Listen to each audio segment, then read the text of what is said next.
Welcome back to the channel. I'm Amelia. And if you're new here, this is the channel where I actually explain from men's perspective how male attraction works. I'll never tell you what you want to hear, just to make you feel good. Just honest, psychology grounded insight into how men think, feel, and communicate desire. Today, we're get started. There is a version of attractiveness that gets talked about constantly: the right outfit, the right energy, the right amount of texting back. And none of it is completely wrong, but it is all operating at the surface level of something that actually runs much deeper. Because the women that men find genuinely, almost uncomfortably irresistible are rarely the ones who figured out the right formula. They are the ones who stopped needing one.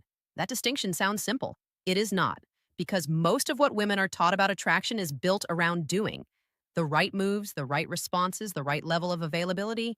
And underneath all of that doing is a quiet anxiety about whether she is enough without the strategy. Whether just being herself fully and without adjustment is actually compelling. That anxiety is understandable. It is also exactly what gets in the way. What registers in the male nervous system as irresistible is not a checklist of behaviors. It is a quality of presence, something that comes through in how she carries herself, how she responds under pressure, what she does with her attention, and whether she needs his approval to feel settled in herself. Those things cannot be performed for long without the performance becoming visible. But when they are genuine, when they come from something she has actually built inside herself, they create a pull that most men cannot fully explain and find very difficult to walk away from. There are 5 specific qualities that land that way, not 5 things to add to a routine. 5 things that, when they are real, make a woman the kind of person a man keeps thinking about long after she has left the room. Section 1, thing number 1: the woman who is fully occupied with her own life. There's something that happens in a man's attention when he encounters a woman who is genuinely difficult to access. Not because she is playing games, not because she set a timer before responding, but because she is actually busy living a life that does not have a vacant space shaped exactly like him. That quality is rarer than it should be, and the male attraction system registers its rarity immediately, even when his conscious mind has not quite caught up to why he keeps thinking about her. The psychology behind this is straightforward but consistently underestimated. Attention is one of the most honest signals a person can send. When a woman's attention is genuinely invested in her own world, her work, her friendships, her creative life, the things that make her feel expanded and alive, the moments of attention she does direct toward him carry actual weight. They feel like something was given rather than something that was simply available. And that distinction between receiving attention that was chosen versus attention that had nowhere else to go lands completely differently in the nervous system. Compare 2 women in the same situation. One rearranges her schedule around his availability, responds within minutes regardless of what she was doing, and slowly allows her world to contract around the possibility of him. The other has plans she does not cancel, passions she stays genuinely invested in, friendships that get her real time and energy.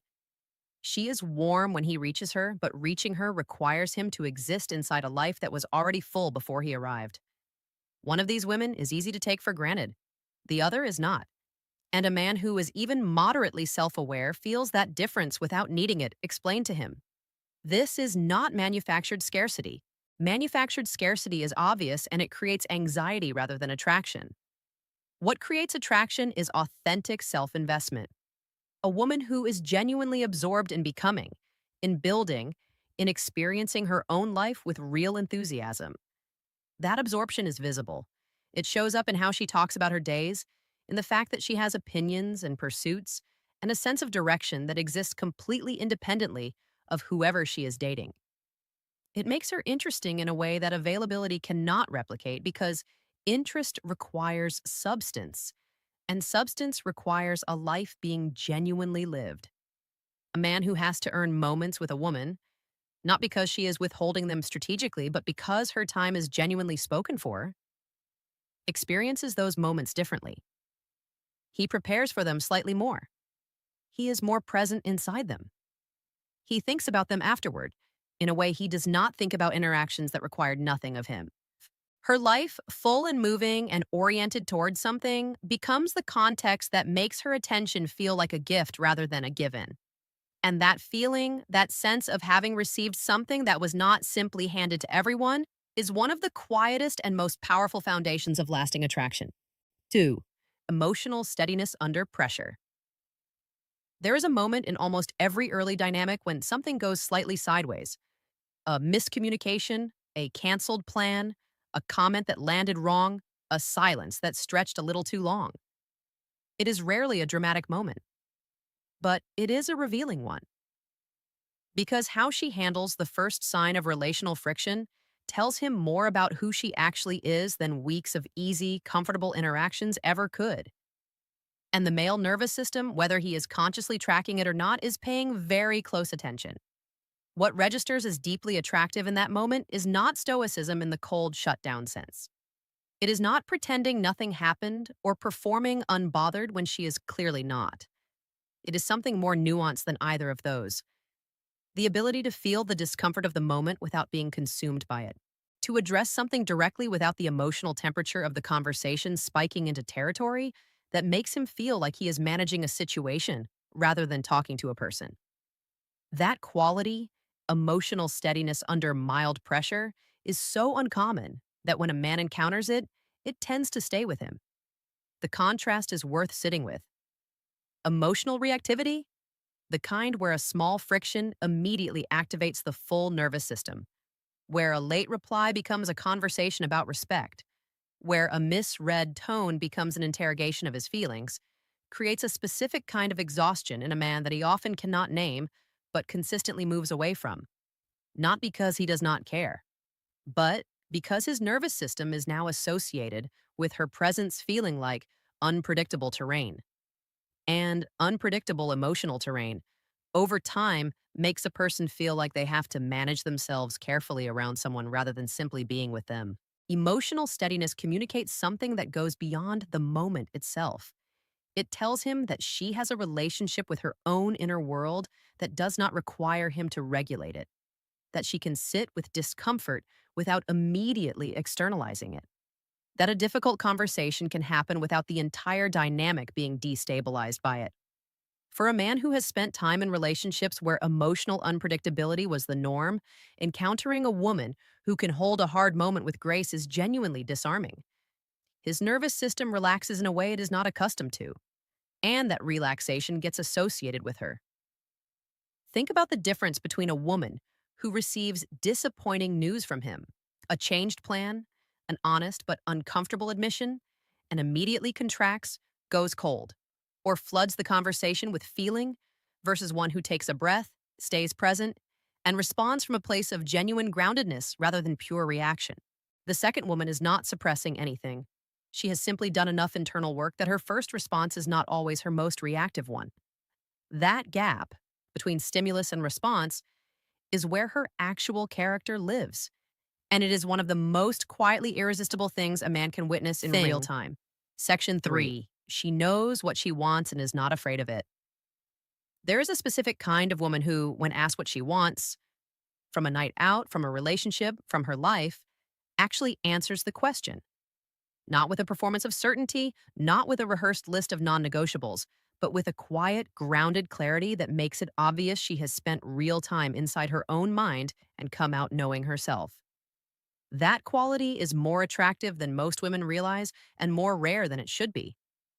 The psychology underneath this is about respect and desire operating simultaneously. When a man encounters a woman who knows her own mind, something in him straightens up slightly.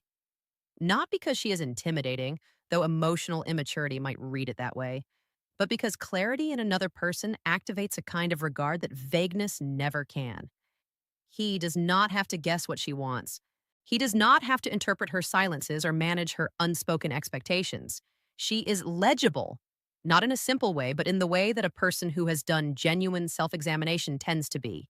And legibility, paradoxically, makes a person more compelling rather than less. There is a pattern that quietly erodes attraction over time, and it looks like this. She shrinks her preferences to fit his comfort. She agrees when she does not agree. She softens her standards because she is afraid that holding them will push him away. And the tragic irony of that pattern is that it produces exactly the outcome she was trying to avoid. Because a man who is emotionally mature does not become more attracted to a woman who makes herself smaller for him.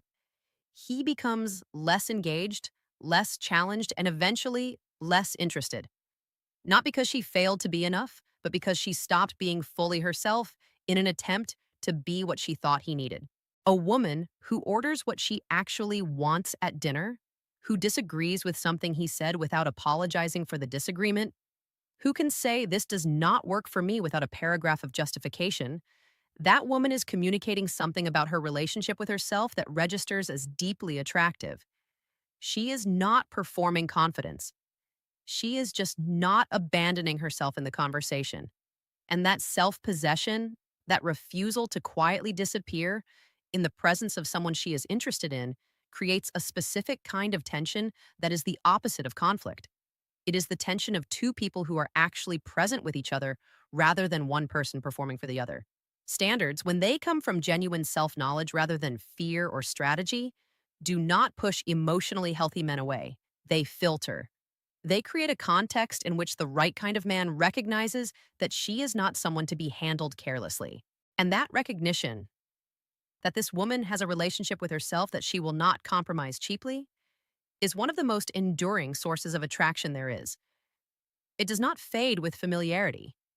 If anything, it deepens. Because a woman who knew herself at the beginning tends to keep becoming someone worth knowing over time. Thing number 4. Section 4. The way she makes him feel. Without trying to. There's a quality that is almost impossible to manufacture and immediately obvious when it is genuine. It is not charm exactly, though it can look like charm from the outside. It is not warmth, though warmth is part of it. It is the specific experience of being around someone and feeling, without quite knowing why, like the version of yourself that showed up to this interaction is a good one. Like you are thinking more clearly, laughing more easily, saying the thing you actually mean instead of the edited version. That experience, when a woman creates it without trying to, becomes one of the most powerful associations a man can form. The male nervous system is quietly tracking something in every interaction. Not consciously, not deliberately, but consistently. It is cataloging whether being around this person feels expansive or contracting, whether his energy goes up or gets drained, whether he feels like he has to manage himself carefully, or whether something in the dynamic gives him permission to just exist.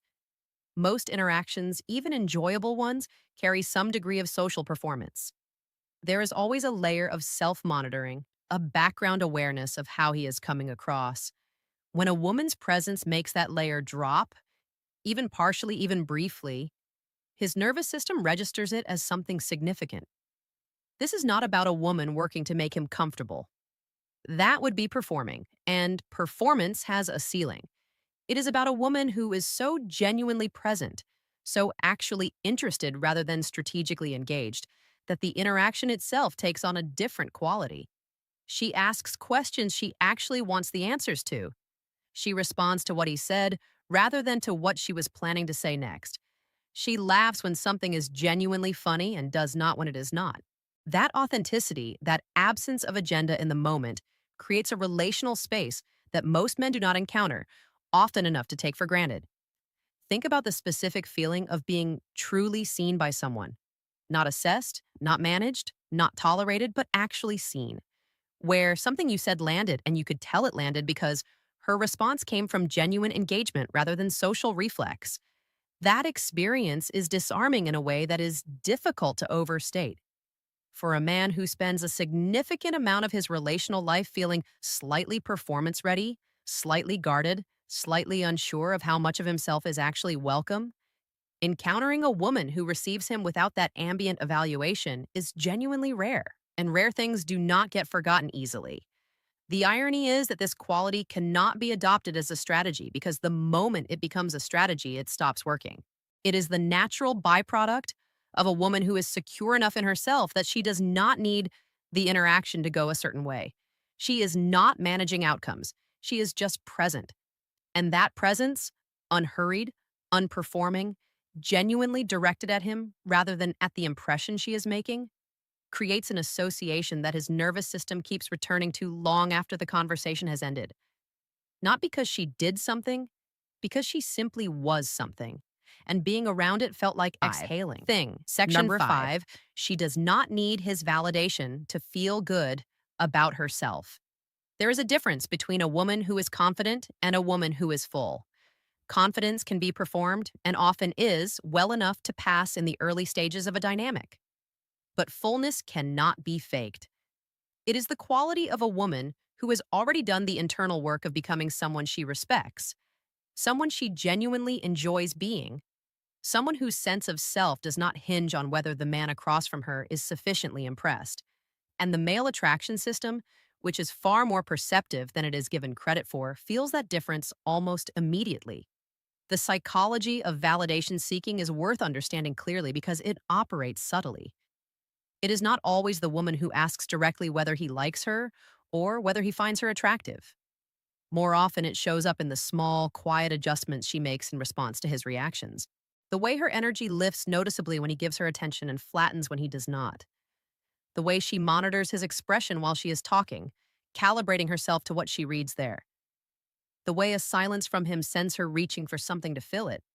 Not because she is uncomfortable with silence, but because his silence feels like data about her worth. Those adjustments are visible. Not always consciously, but they register.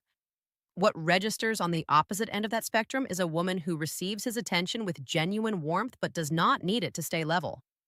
Whose mood is not a weather system responding to his emotional climate. Who can sit in a silence without it destabilizing her because her sense of herself does not live in his responses. That quality, internal validation, a self that is already inhabited rather than waiting to be confirmed by someone else, creates a pull that is almost gravitational. Because it presents him with something his attention cannot purchase, and things that cannot be purchased tend to be the things most worth having. The attachment dynamic at play here is significant. An anxiously attached energy, even when it is not dramatic or visible on the surface, communicates need in a way that gradually shifts the relational balance. He begins to feel, over time, like her emotional stability is something he is responsible for maintaining. And that feeling, however unconsciously it develops, begins to register as weight rather than warmth. The dynamic tips. What started as connection starts to feel like obligation. And obligation is one of the quietest killers of desire there is. A woman who is already whole, who chose him from a place of genuine interest rather than emotional hunger, who includes him in a life that was already good rather than installing him as the source of its goodness, presents a completely different dynamic. He is not her anchor. He is someone she finds genuinely compelling. And that compellingness is something she expresses without requiring anything back from him to sustain it. That freedom, the freedom of being chosen rather than needed, is something emotionally mature men find deeply, almost unexpectedly moving. It does not mean she does not care. It means her caring comes from abundance rather than scarcity. And a woman who cares from abundance, who gives her attention, her warmth, her presence from a place of genuine fullness rather than quiet desperation, is the kind of woman that stays in a man's mind long after the conversation is over. Not because she did everything right, because she was already everything, and he could feel it. That is not a performance. That is not a tactic. That is the most irresistible thing a woman can be. Conclusion. These 5 qualities are not a checklist to work through before a first date. They are the natural result of a woman who has done the quiet, unglamorous work of building a relationship with herself first. A full life that does not pause for his arrival. Emotional steadiness that does not require his reassurance to hold. The clarity to know what she wants and the self-respect to say it. A presence so genuine that being around her feels like relief. And a wholeness so real that his validation, welcome as it is, was never the thing holding her together. That woman does not chase desire. She becomes the kind of person desire finds. If this resonated with something real in your life, drop it in the comments. I read every single one and will be reaching out personally. Like this video, share it with a woman who needs to hear it right now, and if you are not subscribed yet, that is the single most important thing you can do before you leave. Do not miss what is coming next.